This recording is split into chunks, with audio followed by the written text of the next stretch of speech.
암 치료를 한 이후에 몸 상태가 극대로 약해지잖아요. 이게 큰 문제인데 이때 안전하면서도 후유증을 없앨 수 있는 방법이 있다면 정말 좋겠죠? 그런데 있습니다. 좋아요 눌러주시기 바랍니다. 교수님, 지난주에 암에 대해 얘기해 주셨잖아요. 오늘은 항암 치료 받는 분들에게 좋은 소식 알려주신다고요?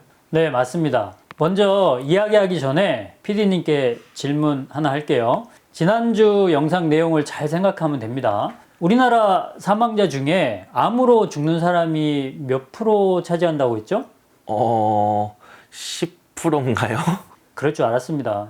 4명 중 1명이 암으로 사망한다고 했잖아요. 그리고 암 사망자 중에서도 폐암으로 사망하는 사람이 가장 많고 그 다음으로 간암이었습니다. 이렇게 암이 무섭잖아요.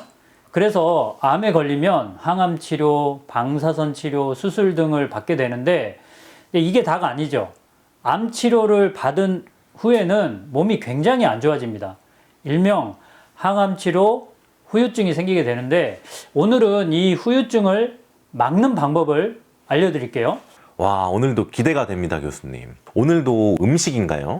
오늘은 음식 아니고요. 약초입니다. 특히 몇 가지 약초를 혼합해서 만든 처방을 소개할 텐데요. 미리 말씀드리겠습니다. 오늘 소개하는 약초와 그리고 이 처방은 몸에 절대 무리를 주지 않습니다. 그래서 걱정하지 않으셔도 돼요. 시작하기 전에 이 영상이 항암 치료 받고 후유증으로 고생하시는 분들에게 도움이 될 수 있도록 여러분 좋아요 눌러주시기 바랍니다. 교수님, 그러면 항암 치료 후유증에는 어떤 것들이 있을까요? 이 암의 종류에 따라서 그리고 이제 개인의 신체 상태에 따라서 다양하게 나타날 수 있겠지만 가장 흔한 증상은 이겁니다. 구토, 그리고 식욕부진, 소화불량, 설사, 그리고 극심한 피로감 이런 것들이 이제 대부분이죠. 자, PD님, 이런 증상이 만약에 PD님에게 있다고 한번 생각을 해보세요. 어떻겠어요? 저는 몸과 마음이 너무 힘들고 아파서 집 안에만 박혀 있을 것 같아요. 암에 걸린 것도 문제지만 암 치료를 한 이후에 몸 상태가 극대로 약해지잖아요. 이게 큰 문제인데 이때 안전하면서도 후유증을 없앨 수 있는 방법이 있다면 정말 좋겠죠? 그런데 있습니다. 오늘 소개하는 약초 그리고 이 처방 다시 강조하는데요. 부작용 걱정 없습니다. 그리고 후유증을 개선할 수가 있습니다. 정말 그런 약초가 있나요? 그럼 빨리 알려주세요. 오늘 소개하는 약초는 총 4가지인데요. 이 4가지 약초로 만든 처방 소개하겠습니다. 먼저 약초부터 알아볼게요. 인삼, 백출, 복령, 감초 이 4가지가 오늘의 주인공입니다.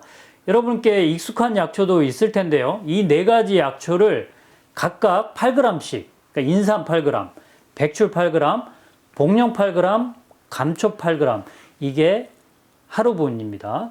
여기에 적당량의 물을 넣고 달여서 섭취하면 됩니다. 그러면 이거를 매일 섭취해야 되나요? 네, 매일 섭취해도 부담이 되지 않는 양이고요. 매일 섭취해야 도움이 됩니다. 간에 부담이 되지 않을까요? 간에 부담이 된다고 생각해서 많은 분들이 아무거나 먹지 않잖아요. 그런데 여기서 여러분 이해해야 될 부분이 하나가 있습니다. 우리나라 사람들이 가장 좋아하는 것 중에 하나가 엑기스입니다.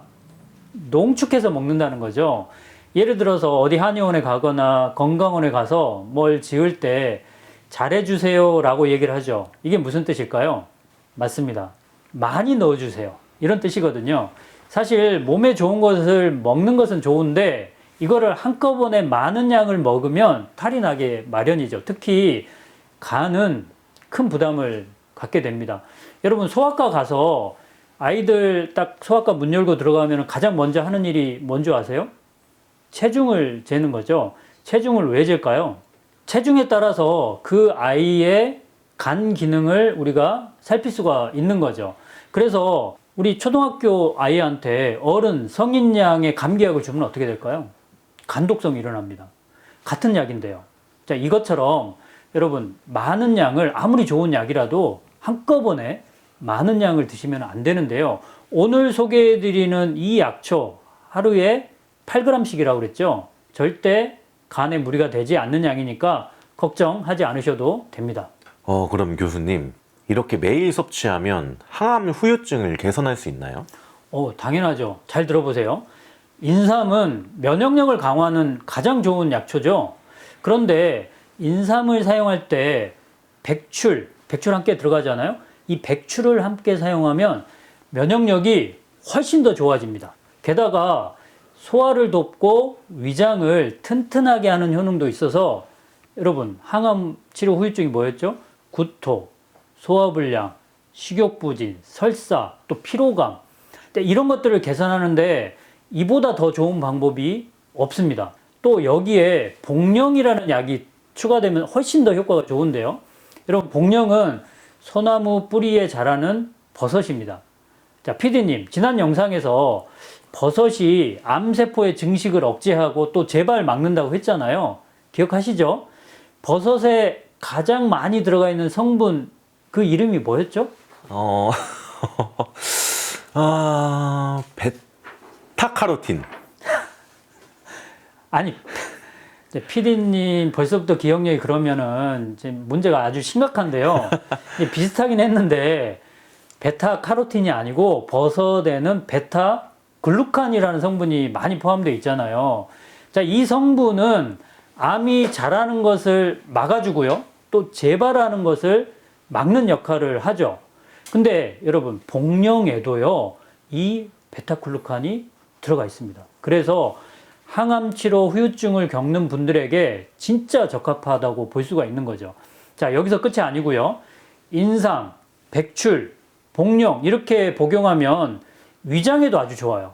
그래서 항암 후유증으로 이제 식욕부진, 구토, 설사 뭐 이런 거 있을 때 이 조합이 너무 좋은 거죠. 교수님, 그러면 감초는 무슨 역할을 하는 거예요? 약방의 감초라고 말 들어보셨죠?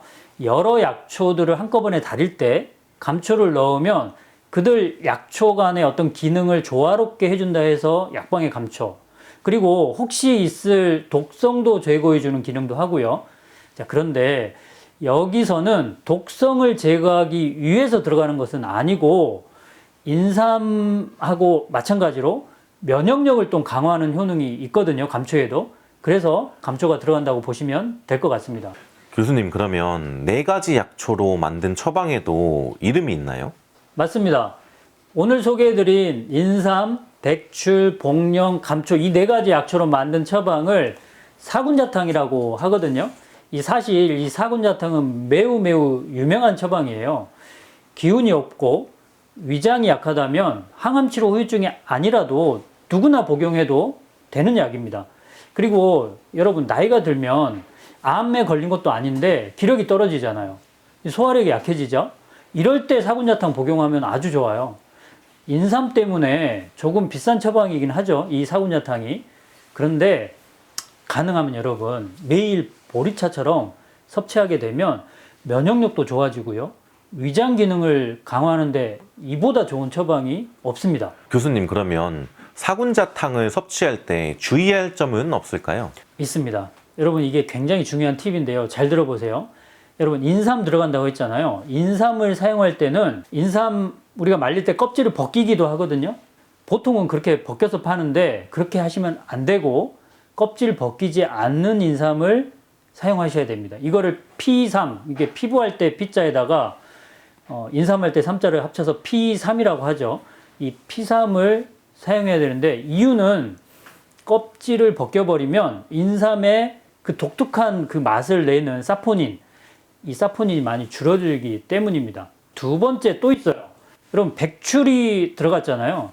백출은 그냥 사용하셔도 돼요. 말린 것을 그냥 사용하셔도 되는데 효능을 극대화하기 위해서는 볶아서 사용해야 됩니다. 그러니까 후라이팬에 볶아야 된다는 뜻인데 그냥 볶아도 되고요. 여러분, 밀기울 아시죠? 밀기울하고 섞어가지고 볶으시면 훨씬 더 효과가 좋습니다. 그리고 마지막으로 이제 감초 이야기를 해야 될 것 같은데 감초도 역시 그냥 사용하셔도 됩니다. 말린 것을. 그런데 효과를 극대화시키려면 역시 감초도 볶아야 됩니다. 그냥 후라이팬에 볶으면 됩니다. 자, 이렇게 사용하시면 사군자탕의 효능을 극대화시킬 수가 있는 겁니다. 교수님도 사군자탕을 많이 사용하시나요? 그럼요. 저에게 오는 분들은 대부분 몸이 약한 분들이 많잖아요. 기력도 없고 입맛도 없고 소화도 잘 안 되고 이런 분들이 많이 오시는데 이런 분들에게 사군자탕을 다려주죠. 근데 많이 좋다고 해요. 오늘 항암 치료에 좋은 약초들과 그것을 통해서 활용하는 처방을 알려드렸는데요. 여러분도 일상생활을 하면서 몸에 기력이 없고 소화가 잘 안 될 때 이 영상 내용 꼭 기억해 두셨다가 몸이 약해지거나 주변에 항암 치료 받는 분들에게 추천해 주시면 알려주시면 좋을 것 같습니다. 저희 채널은 여러분의 좋아요와 구독 그리고 댓글로 많은 힘을 얻고 있습니다. 항상 감사합니다.